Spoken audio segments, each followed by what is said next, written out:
Patrimoine thématique en partenariat avec l'Anacofi.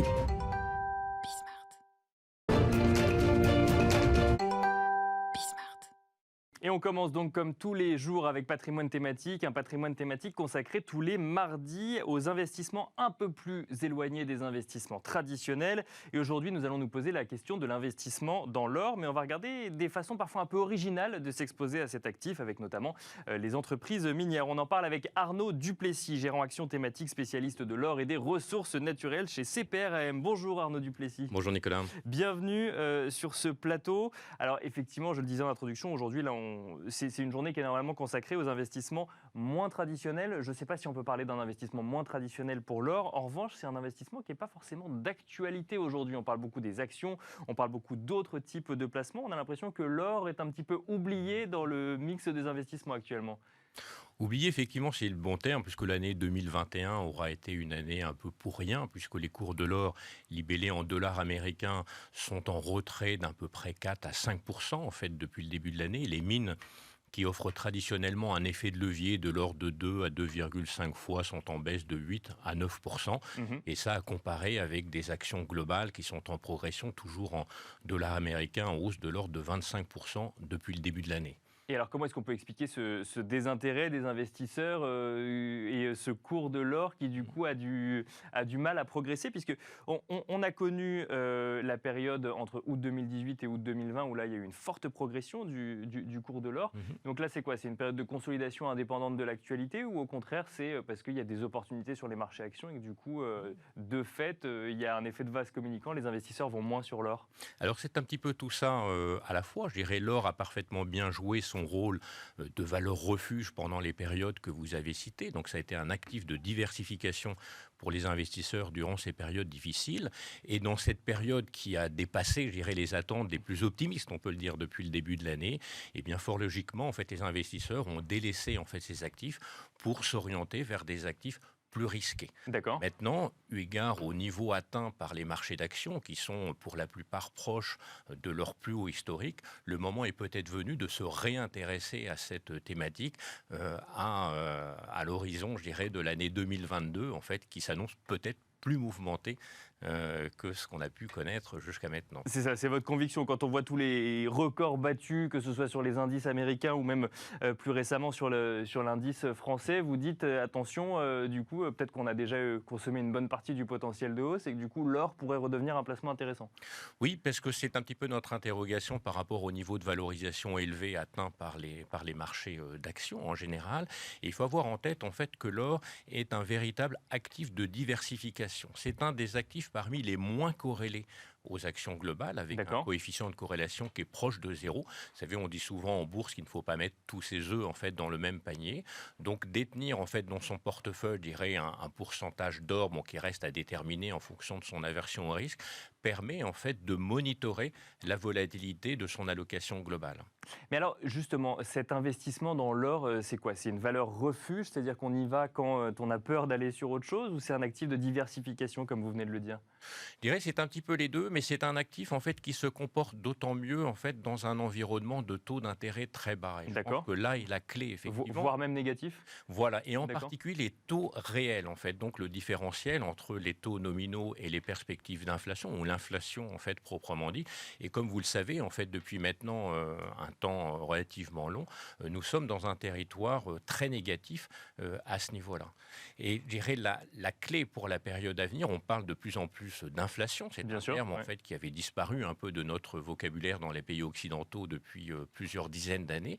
Donc c'est le sujet du moment. Et de l'autre côté, je dirais, il n'y a jamais eu un taux d'endettement aussi élevé en fait dans l'économie. Donc le bilan des banques centrales n'a jamais été aussi chargé. Donc elles sont vraiment dans l'embarras en fait dans cet environnement-là. C'est-à-dire que plus d'inflation nécessiterait probablement des taux d'intérêt plus élevés, donc de revoir un petit peu la politique monétaire très accommodante. Mais en même temps, vu le niveau d'endettement et l'incertitude économique, c'est un exercice qui se révèle très difficile pour les banques centrales et qui pourrait constituer en fait l'environnement un petit peu rêvé pour le marché de l'or, qui, comme vous le savez, l'or est un actif qui ne génère pas de rendement. Bien sûr. Donc, on a des taux d'intérêt bas et mieux négatifs. Le coût d'opportunité dans la détention d'or est nul en fait. Donc ça rend ce marché beaucoup plus attractif. Donc là, on a bien compris l'environnement de marché. Est-ce qu'il y a des drivers spécifiques au marché de l'or en lui-même, pour le coup, qu'il faut regarder quand on veut s'y intéresser? Alors je pense qu'il faut, de nouveau, en fait, il faut vraiment monitorer cette évolution de taux d'intérêt, D'accord. bien suivre finalement quelle pourrait être l'inversion en fait de la politique monétaire des banques centrales. On Bien a sûr. appris hier donc le renouvellement du mandat de Monsieur Powell. Donc en quelque sorte, ça peut redonner peut-être un petit peu plus de visibilité au marché, puisque on Bien le sûr, connaît, oui, en fait, il est bien là sûr. quand même depuis quelques années. Ça a un petit peu ému néanmoins le marché hier, puisque Madame Brennard, en fait, apparaît peut-être comme une personne plus accommodante encore Encore que que M. Monsieur Powell, Powell. bien sûr. Donc la nomination de Monsieur Powell, pour logiquement, a provoqué une petite tension en fait sur les niveaux de taux d'intérêt, sur le dollar américain, et donc un petit peu pesé en fait sur le cours de l'or qui est revenu vers 1805 dollars environ. Mais à partir de là, je pense que le marché pourrait revenir en fait sur une trajectoire un petit peu plus solide. Alors, on le disait en introduction, on va parler d'entreprises associées au cours de l'or, notamment d'entreprises minières. Juste avant, une petite question peut-être un petit peu provocatrice, mais on a vu plusieurs articles comparer parfois le Bitcoin à l'or, en se demandant si le Bitcoin était en train de remplacer l'or comme valeur refuge. Comment est-ce que vous voyez ça, vous qui êtes spécialiste du sujet de l'or et des matières premières? Alors, j'éviterai d'être trop affirmatif en fait sur le Bitcoin, parce que vous savez, c'est un actif qu'on ne connaît pas Bien sûr, encore beaucoup. Vous savez, on parle du Bitcoin vraiment depuis à peu près une dizaine d'années, en fait, grosso modo. L'or est considéré comme un actif refuge depuis plusieurs milliers d'années, donc c'est déjà... Donc il a l'avantage historique, c'est ça ce que Voilà, vous nous il y a dites? peut-être déjà l'avantage historique. Je pense que ce ne sont pas les mêmes investisseurs, finalement, quelque part, qui investissent sur l'or d'un côté ou sur les bitcoins, en fait, enfin, sur les crypto-monnaies, Bien sûr. en fait, de l'autre côté. Je pense, en fait, qu'on ne parle pas de la même classe d'actifs. D'accord. Pour Donc, moi. Donc, c'est peut-être un rôle de valeur refuge aussi, mais pas forcément pour les mêmes investisseurs et finalement, on ne parle pas de la même chose. C'est ce que En vous fait, nous je ne dites. dirais pas valeur refuge. Je pense que les crypto-monnaies, au même titre que l'or, sont des actifs qui sont très décorrélés en fait, D'accord. par rapport au marché. Donc, je pense qu'on peut effectivement accorder aux crypto-monnaies finalement ce statut de diversification, comme on peut le voir sur l'or, mais avec quand même des vertus ou des caractéristiques qui me semblent très peu comparables. Ne serait-ce qu'au niveau de la volatilité, si vous voulez, parce que Bien sûr.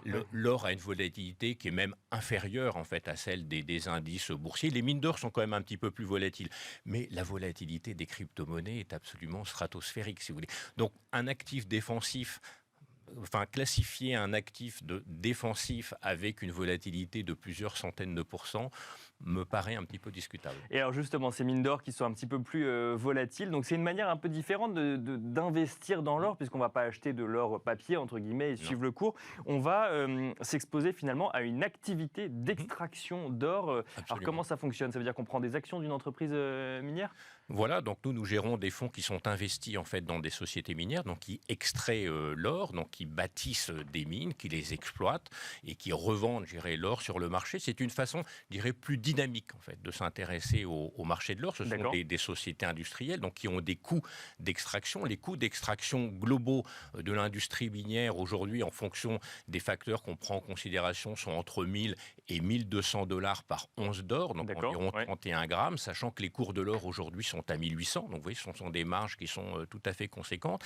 Et ça nous paraît très intéressant puisque en dépit de fondamentaux qui n'ont jamais été aussi favorables pour l'industrie minière, les sociétés minières ont des niveaux de valorisation qui sont proches de leur plus bas historique aujourd'hui. Et comment on explique ça? C'est parce qu'à cause du désintérêt actuel pour l'investissement dans l'or, ou la raison est différente? Alors déjà, c'est une petite classe d'actifs. Vous savez, c'est une petite classe d'actifs. La capitalisation totale en fait, des compagnies minières aurifères, on va dire c'est l'ordre de 300 milliards de dollars. Donc vous voyez, on est très loin des 2 trillions de dollars d'une société comme Apple. Donc ça, je pense que c'est un premier point.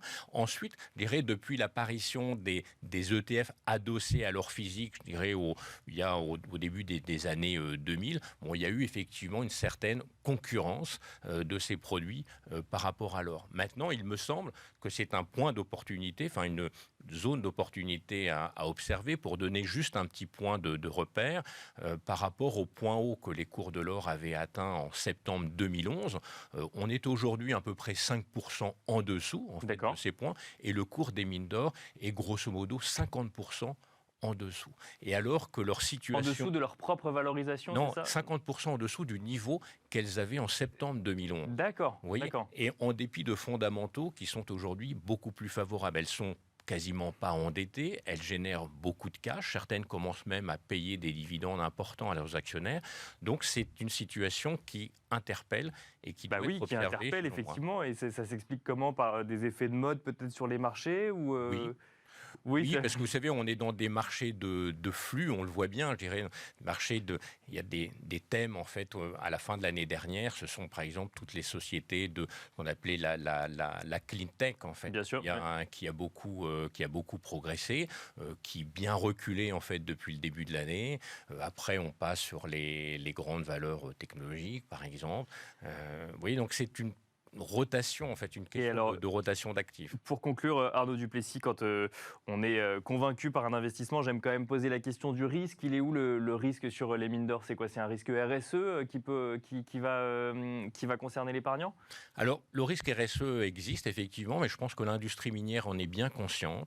Donc, les positions environnementales, en fait, de ces sociétés sont quand même très convaincantes, me semble-t-il. C'est-à-dire qu'elles ont fait beaucoup d'efforts, en fait, à ce niveau-là. Et c'est tout à fait crucial pour elles, puisque si elles savent très bien que si elles ne respectent pas en fait ces normes environnementales, le risque qu'elles prennent, c'est de perdre leur licence d'exploitation tout simplement. Donc c'est un intérêt vital en fait pour eux. Le deuxième risque en fait à prendre en considération est aussi un risque géopolitique. Je pense qu'il faut être très attentif. Oui, elles sont pas en France, ce risque-là. Alors on produit de l'or à peu près partout dans le monde, mais dans des zones plus ou moins sympathiques. Donc je pense qu'il faut apporter une attention toute particulière à cet aspect-là.